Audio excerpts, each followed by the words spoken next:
What's up, everybody? Jensen Cummings here. Thank you for tuning in on this Saturday. At some point in May, we're definitely in May, and it is Saturday. I know these two things. Exciting show today. New friends, new collaborators, Gertie Harris and Connor Holmes from Fireside at 5. Thanks to the two of you for being here. Yeah, thanks for having us. All right.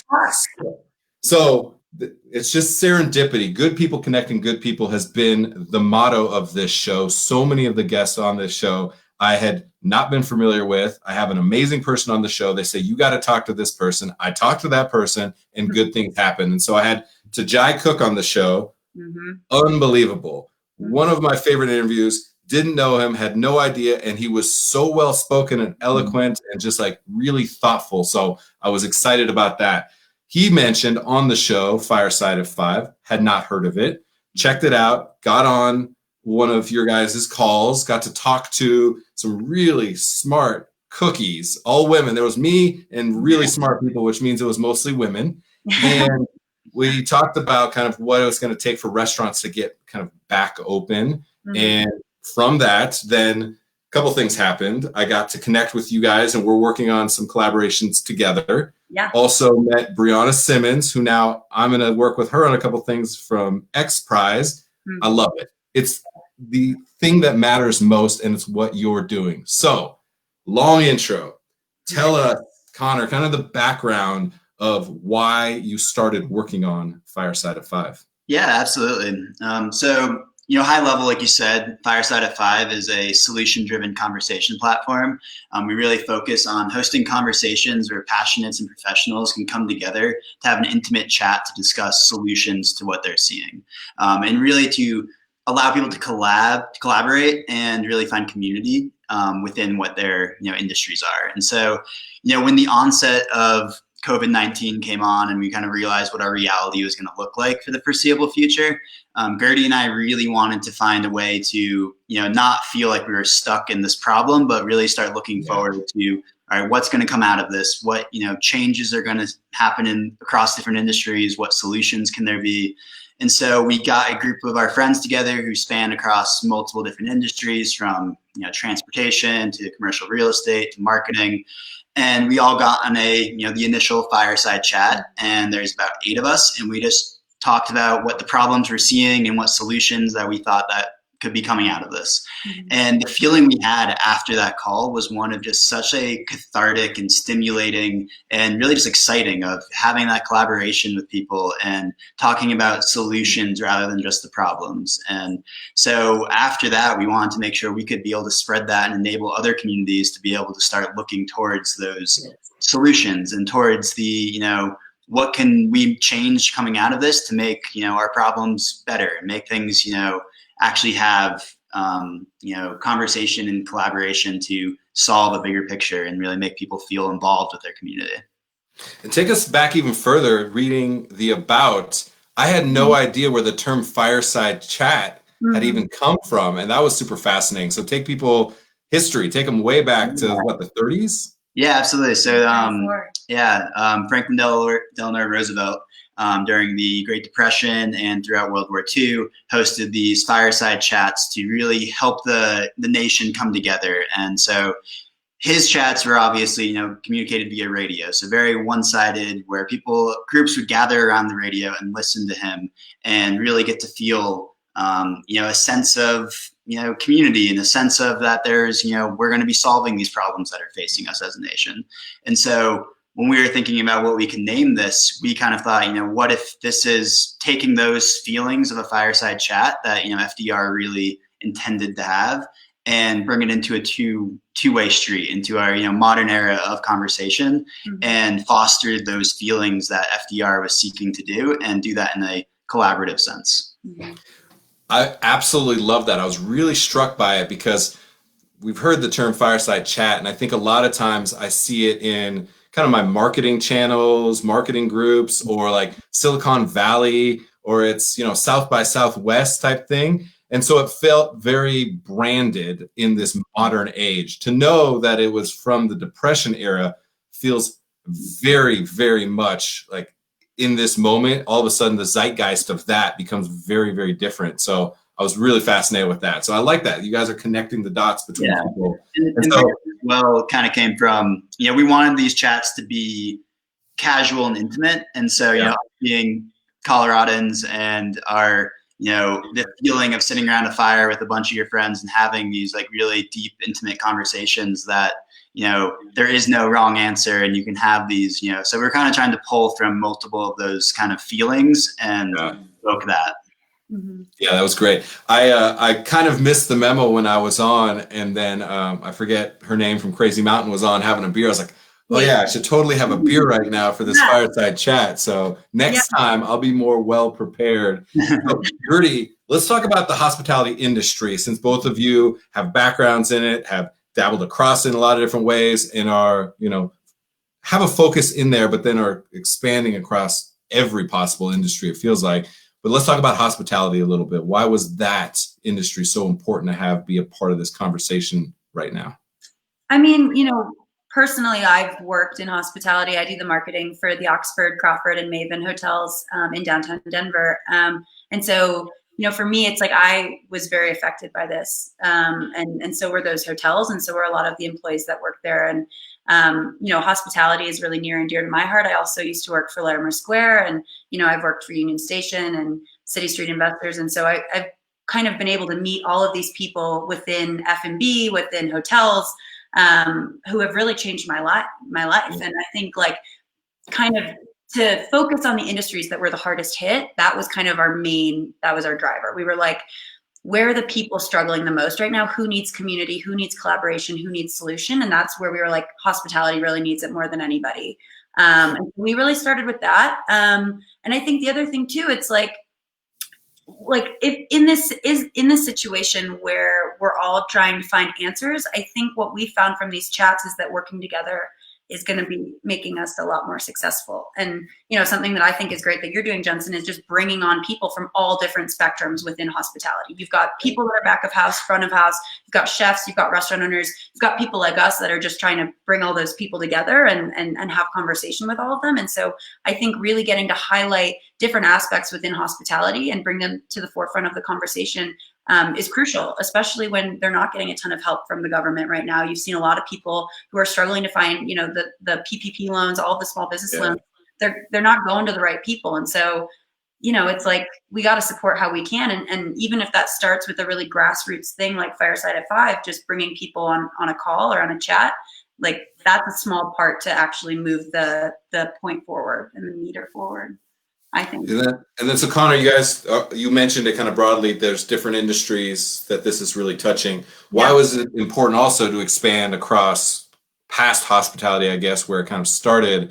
And how do you see then, I'm very interested in how you see the information coming from transportation industry kind of funneling back and forth between these different industries, because we're recognizing right now, the reason I ask it is because transportation right away, it struck me when you said that, is because supply chains is a massive part of the hospitality industry, and those are highly strained right now. So maybe talk about the other industries and then kind of feed it back, get us back to hospitality. Yeah, no, absolutely. I mean, I think the biggest thing that we found is that collaboration is extremely important right now, and the touch points that make up the hospitality industry aren't just the actual people within the hospitality industry. There's other industries that have input effects to it or overlap. And also there's a lot of other industries that, we are personally connected to. Gertie and I both are marketers. I've worked in advertising agencies for my whole career. And so there's a lot of other communities that we're also really focused in.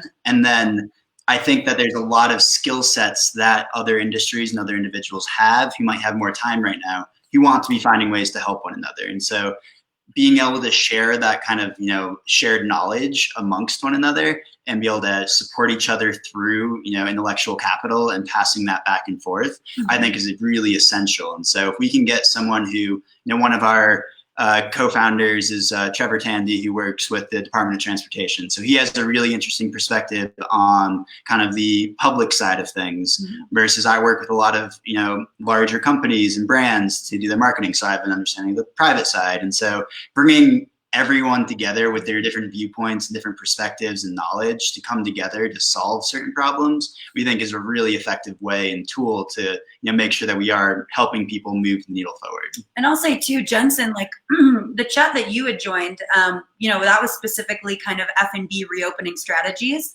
But I think that something to mention that's really important is that we had a lot of creatives on that call that work in marketing, that work in PR, and it wasn't just, chefs or restaurant owners. It was like actually like marketing folks as well, because those are typically some of the first people to go. Like when you have to cut your losses, it's like marketing, sales, like unfortunately, those positions aren't necessarily considered essential. And so when you don't know how to market efficiently and you're a restaurant that's trying to reopen safely and you want to get the messaging right, you need input from the pros, right? And so being able to give access to those kinds of people, whether you're in the same industry or not, I think is really key. And a great example of that is on one of our early calls we had that was focused around hospitality. We had our creative director on with a bunch of other people, and his company was offering free services for hospitality workers. Mm-hmm. And so we had a wine bar owner who had just opened up their bar right at the beginning of all this, and they desperately needed some free marketing help. So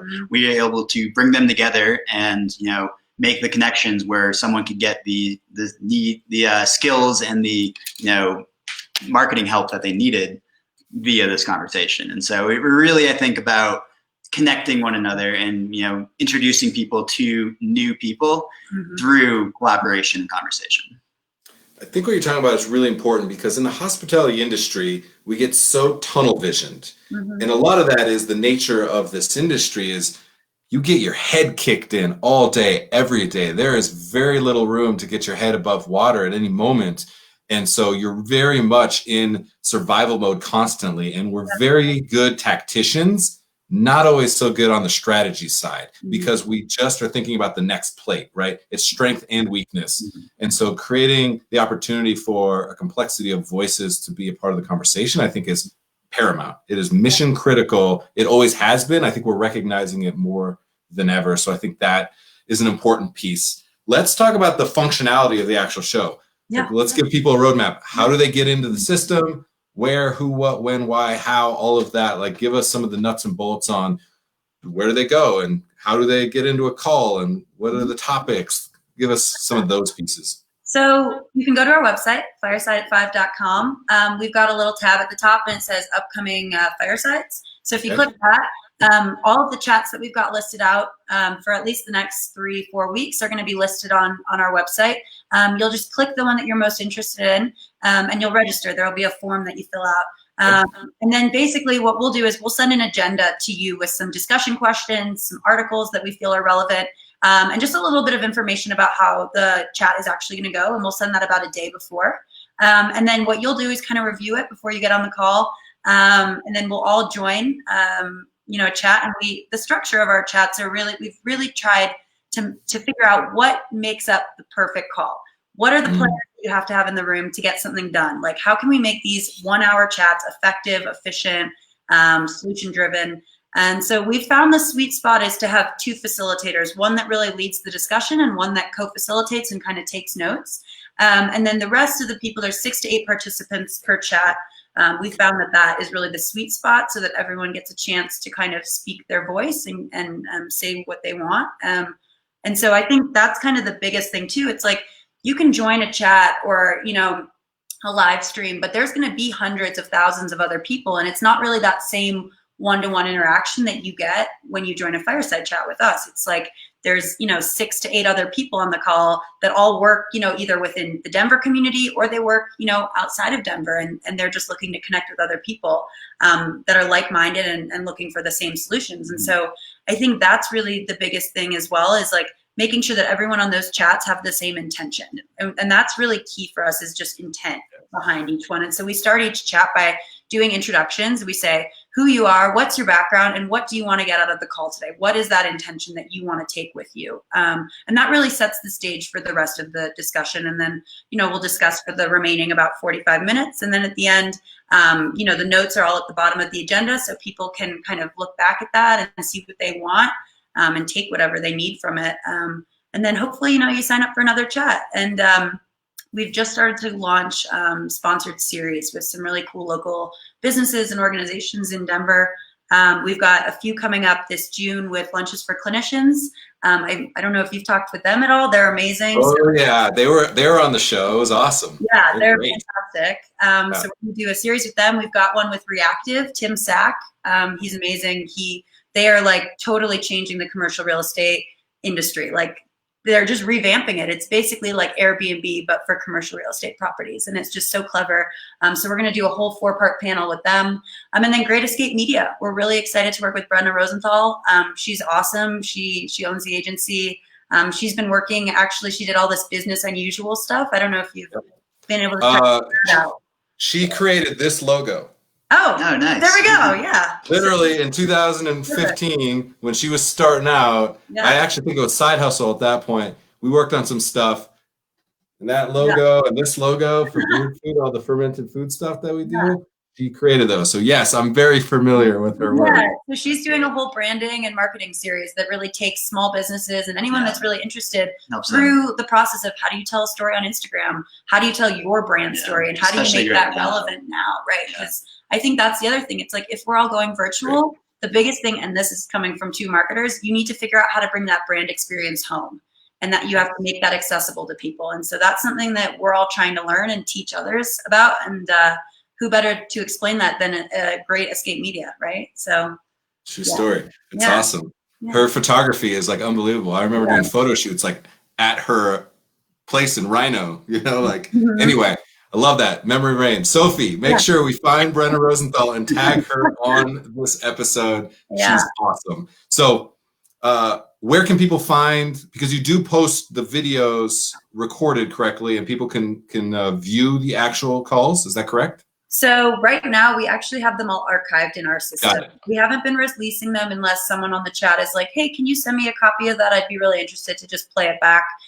We're trying to figure out what we want to do with these chats because there's something about them that feel really intimate and personal and like it should just be meant for the people that were in that discussion. On the other hand, it's a great deal of knowledge that it's definitely worth sharing with the greater public. And so I think as we start developing, like we're only 2 months old at this point, we're really just kind of figuring it out as we go. And I think that's our next step is like, how do we get this knowledge out there? And something that we're really doing with all of these series is we're giving them live stream access. So all of the series I just mentioned with Lunches for Clinicians and Great Escape Media and Reactive are all going to be live streamed. And that can be viewed obviously through our website as well. If you go to the series tab on the top of our website, it should list, well, at least 2 of the series are up there right now, and the rest will be added later this weekend. Yeah, absolutely. Well, I highly recommend doing what Sophie will do after this, is she does top 5 takeaways, and they've been really valuable snapshot to be like, here is the quick hitter notes.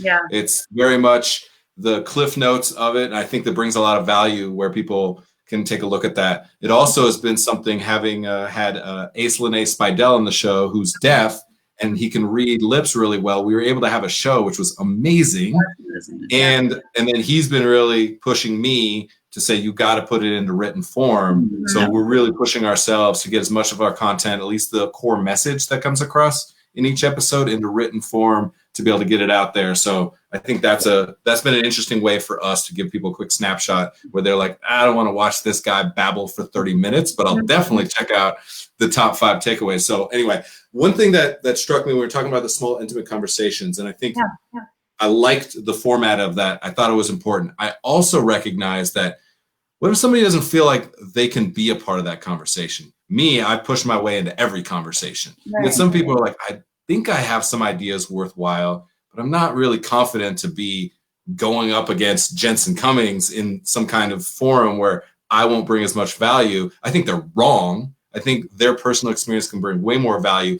How do you try to navigate that to get more people into the conversation that may not feel like they belong?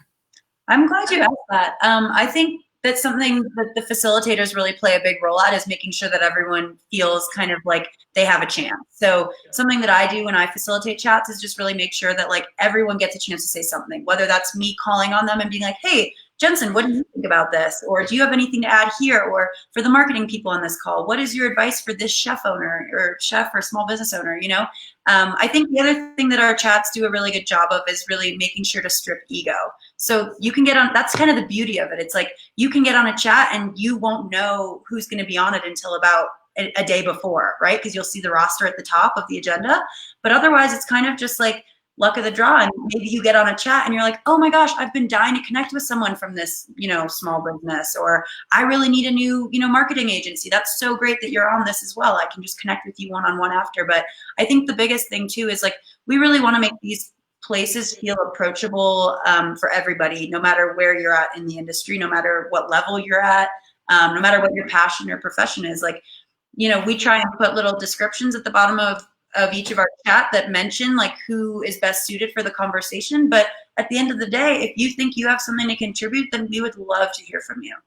And I think I think it's really the ability to connect those passionates and professionals. I think everyone has a great opinion about things, and if you have something that you think you can contribute, we hope to foster an environment where we encourage that. And I think part of that is how we do our introductions and making sure we intro it in a very casual way, and that we can still have these really deep and meaningful conversations that try and solve big problems, but in a way that people feel comfortable and included in doing. Yeah. And I think too, like, I'm thinking of the hospitality call that I led earlier this week, and it was all about reopening solutions for a timid traveler. And on that call, we had some people from Sage Hospitality. We had people from Native Hostel out in Austin, Texas. It's a really, really cool hostel. They're actually opening one in Denver.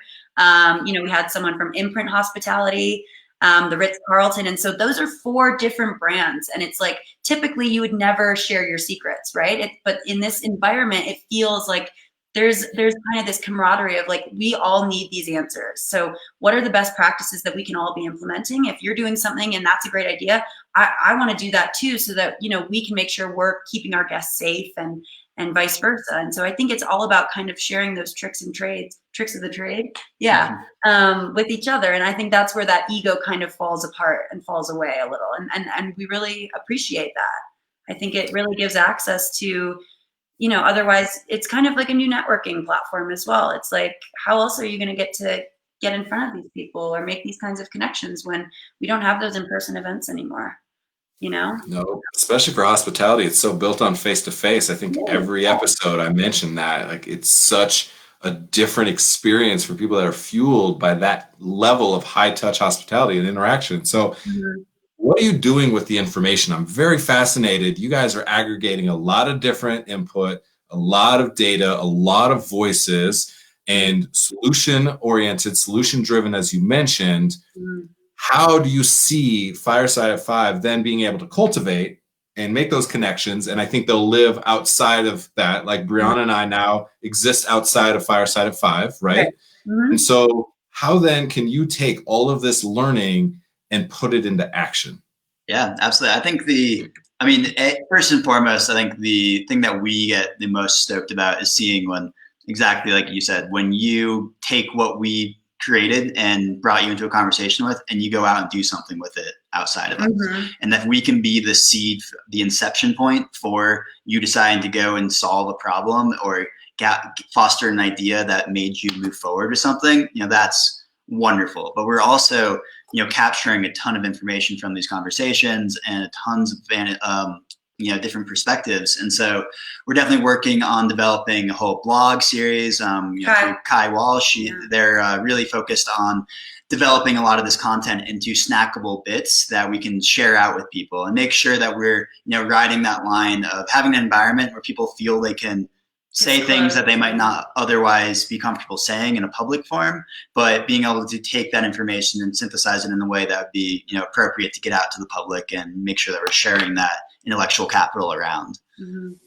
I like it. All right. So we're going to wrap up here in a minute, but I wanted to kind of leave people with this Easter egg. So we've mentioned a couple of the ways that just to Jai Cook, mentioning Fireside 5, I'm on a show, meeting you guys, Brianna, Kai, and I have been interacting quite a bit. And now we're in the works of creating a series of a hybrid between Best Served and Fireside at 5, where we can deep dive into some of what we've been calling the Phoenix Project in collaboration with Angry Olive Consulting and Andrew Parr, and these paragon pillars that we have in creating goals and outcomes for the industry and reverse engineering and bringing stakeholders in, where we want to see independent restaurants be able to be at flow state, 20% net profit and 75% employee retention and satisfaction. We believe that instead of trying to like crank down, control costs and being able to have that the way you can be profitable, we believe that we can create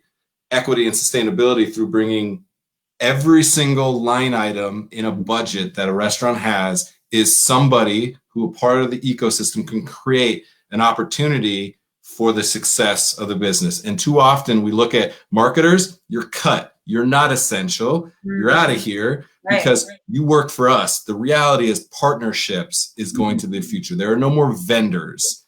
There are partners, because imagine if the marketers can understand your business even better and say, you know what, we see an opportunity for growth of 3%, and we can cut your costs by the way that we work with you by 0.2%. And if we do that 47 times within a restaurant, you can be successful. But we get so caught up in the minutia. So I'm going to leave it at that and tease people. Andrew Parr is going to be on the show Monday. We have a Zoom panel coming Tuesday that we're doing. So there's a lot of things happening, and look out for the collaborative series. For you guys then, let's end with this. Each of you, I'd love your thoughts. Yeah. When we're thinking about this level of collaboration, you guys created the impetus for this to happen. And now we're doing this. We're out here just hustling and communicating because that's what we know how to do. What does that mean to you guys to be able to like spark something like this, that now we're going to work on something that could change the industry, which is crazy and super exciting? Yeah, I mean, for me, it's just, I think, being a part of something bigger and, you know, having a part in solving problems for people and making, you know, I think COVID came on and exposed a lot of problems and things that we already knew were problems, but it really showed what the problem was and that these are gaping issues that we need to solve. And so I'm just, you know, would be extremely proud to have any sort of impact in, you know, solving that and making it a better industry for everyone, you know, not just certain people. Yeah. And I think for me too, it's like this feeling of hope. Like after every chat I get off of, I'm so inspired to like want to connect with everyone on that call and like get them back on another chat and continue the conversation. And I think hopefully that's the feeling that we give everybody when they get off a chat, is like this inspired to go make a change and do something. We can help give you the resources to make that happen. And it's all about just coming together and sharing those ideas and working with one another to actually execute it.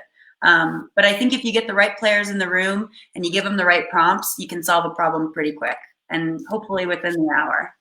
Absolutely. I had no preconceived notion of what I was walking into. I was like, you know what? An hour of my time, I'm going to find a way to make that work.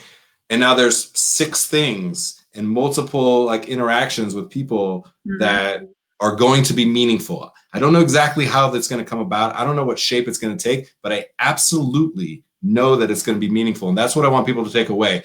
Join a chat. Yeah. If you are a line cook at a restaurant, you have value, significant value. You are our unsung hospitality heroes. It's literally the premise of this show. You have a personal experience that can shift somebody's mindset and make an impact. I have to know that. So it's tagged in the comments. Make sure you go to firesideat5.com, check out what they're doing, get into a call. Even if, again, you don't think you're supposed to be there, you are, absolutely. And as they curate that, Gertie will feed you a softball to make sure that you sound clever and good. Like, don't worry. They will navigate you through it, and you will get value out of it. So I appreciate the work that you're doing, and I'm excited to work with you some more.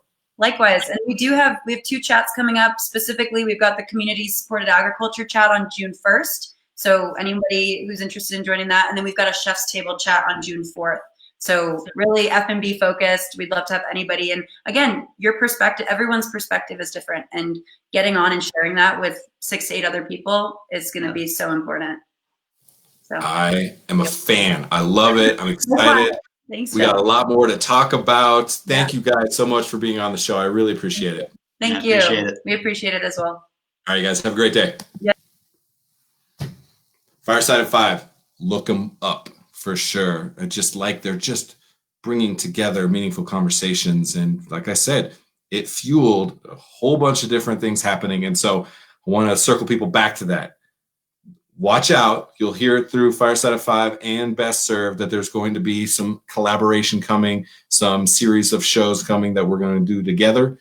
And they're really going to kind of continue what the work we're doing with the Phoenix Project, with Andrew Parr and Angry Olive Consulting, the Paragon Pillars. And people told me I'm crazy. And people have always told me that I'm crazy. And every once in a while, some crazy idea I have actually moves the needle. And I truly believe that if we look at the outcomes that we can manifest in this industry, and we can, because it may not be the way that it is now or was, or the way that you came up, but there is absolutely a roadmap to that if we start to have very different and very meaningful conversations and communications and bring stakeholders from every level, from landlords. And when they talked about, you know, the difference of commercial real estate, what's happening, the Airbnb of commercial real estate, that struck me. There's going to be something happening with that.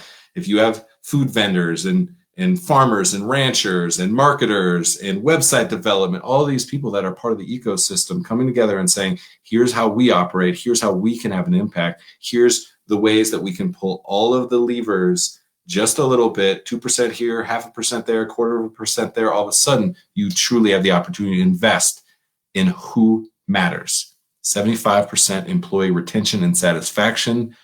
We're going to get damn close if we don't achieve that, because we're setting those outcomes versus trying to grind through the minutia. All right.